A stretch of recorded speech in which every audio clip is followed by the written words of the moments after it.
Hello tout le monde, aujourd'hui je vous montre comment préparer le tchèp rouge ou jaune. Pour ma part, aujourd'hui j'ai vraiment la flemme de cuisiner, je suis fatiguée et tout. Et là, j'ai rien mangé de toute la journée, je mange quelques œufs durs et là on commence.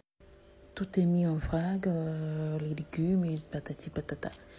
Et voilà, il y a les carottes, les tomates, boules, du chou et quoi du gombo congelé que j'avais déjà au congélateur, mais je vais compléter avec ce que j'ai acheté aujourd'hui. Et ça, c'est une courge et quoi, des aubergines aussi, voilà. Ensuite du piment frais, l'œillette,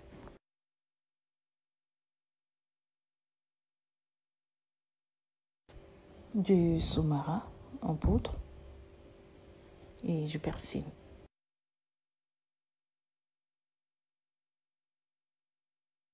Laver soigneusement les légumes, c'est très important.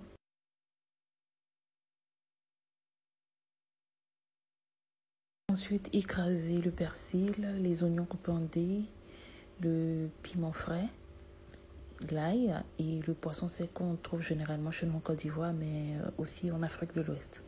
On appelle chez nous le moigne sec.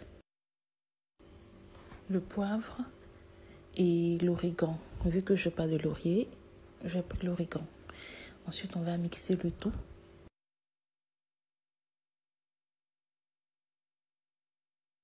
Après avoir mixé, on va assaisonner avec du sel et mariner le poisson au poulet.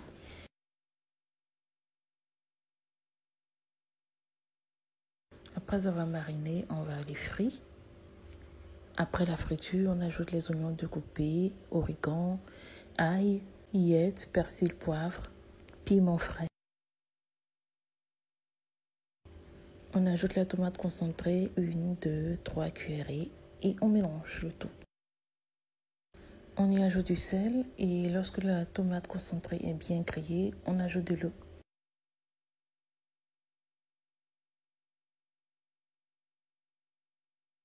Ensuite, on ajoute les légumes déjà lavés. On laisse mijoter jusqu'à la cuisson des légumes. Je vous laisse écouter le son du mijotement.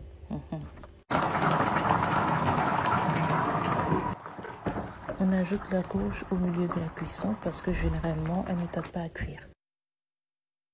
Pendant ce temps, on va laver le riz brisure, appelé souvent aussi riz sénégalais, ou appelé aussi le riz cassé. Une fois bien lavé, on va bien étaler le riz dans le récipient pour qu'il soit un peu à sec.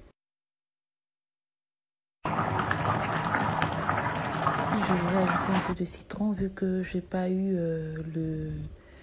le bissap, ça s'appelle. Pour trouver le goût de l'aigreur, je vais ajouter le citron. Assaisonner avec le cube, tout et tout. Et lorsque les légumes sont cuits, on les retire de la sauce. On retire aussi un peu du jus de la sauce. Ensuite, on renverse le riz brisure dans le reste de la sauce au feu. Et on écrase l'oignon et le cube magique qu'on mélange à la poudre de soumara qu'on mange avec le tchèp. Ça, c'est le tchèp rouge. Pour le tchèp jaune, c'est de la même manière, la même procédure de préparation. La seule différence est que lorsqu'on lave le riz et qu'on étale, on ajoute le curcuma et le curry pour rendre jaune. On y ajoute aussi à la sauce le curry et le curcuma. Aussi, n'oublions pas d'ajouter le bouillon adja dans le riz ou même aussi dans la sauce tchèp. Voilà, pour donner une bonne odeur. Ajoutez-y aussi des pommes de terre parmi les légumes. Là, ce tchèp jaune, je l'ai fait avec du poulet braisé. Voilà. À très bientôt pour d'autres découvertes culinaires. Bisous.